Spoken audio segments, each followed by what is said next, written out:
నమస్తే అండి, welcome to my channel. ఇవాళ నేను గుడ్లు పులుసు పెట్టుకుంటున్నానండి. చాలా బాగుంటదండి. నేను ఎలా చేసుకుంటున్నాను అనేది మీకు చూపిస్తాను, చూడండి. కూరకు సరిపడా ఆయిల్ అండి,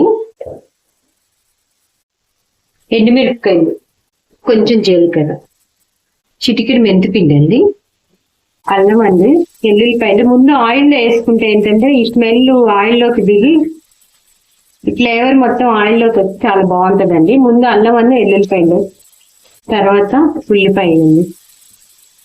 ఉల్లిపాయ అనేది మీ కూర తగ్గట్టు వేసుకోండి. మీరు తినే గ్రేవీని బట్టండి ఉల్లిపాయ అండి. ఒక 10 నిమిషాలు నేను మూత పెట్టేసి వదిలేస్తానండి, చక్కగా మగ్గిపోతుంది ఆయిల్లో. ఇలా ఎర్రగా కలర్ వచ్చేయాలండి గుడ్డు పులుసు. అప్పుడే ఈ గుడ్డు పులుసు టేస్ట్ బాగుంటది. ఈ ఉల్లిపాయ వేగే లోపండి నేను గుడ్లు వేసుకుంటున్నాను పాన్లో. మీరు అది ఉల్లిపాయ చక్కగా వేగిపోయిందండి ఎర్రగా. కానీ ఒక చిన్న గ్లాస్ వాటర్ పోసుకోండి. ఈ చక్కగా బాగా ఉడికిపోతుందండి ఉల్లిపాయ అండి. ఈ వాటర్ లో చక్కగా ఉడికిపోయిందండి. మీరు ఇలా ఉడికిపోయింది. ఇప్పుడు చింతపండు పులుసు అండి. మీరు తినేదాన్ని బట్టి వేసుకోండి. పులుపు, కారం, ఉప్పు ఏయైనా సరే. 1 స్పూన్ కారం,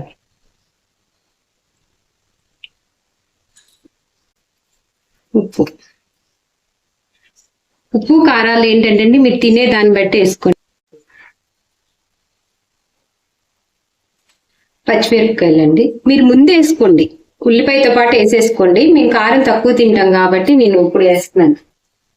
ఉడికేటప్పుడు వేస్తున్నాను. నేను పెట్టేసుకోనండి. ఒక 5 నిమిషాలు పులుసు బాగా ఉడికాక ఇంకా దగ్గరికి వస్తుంది అనుకున్నప్పుడు నేను గుడ్లు వేస్తానండి. ఇంకా దగ్గరికి వచ్చేస్తుందండి. ఈ టైంలో నేను వేపుకున్న గుడ్లు వేసేస్తున్నాను. గుడ్డు అండి ఎక్కువ ఉడికినా అండి గట్టి పడిపోతుంది. నేను దించే ముందే వేస్తాను గుడ్లు ఎప్పుడైనా సరే. కొంచెం దగ్గరికి రావాలండి. అసలు ఎంత బాగుంటుందోనండి, చిక్కగా వస్తుంది అనమాట ఇది పులుసు.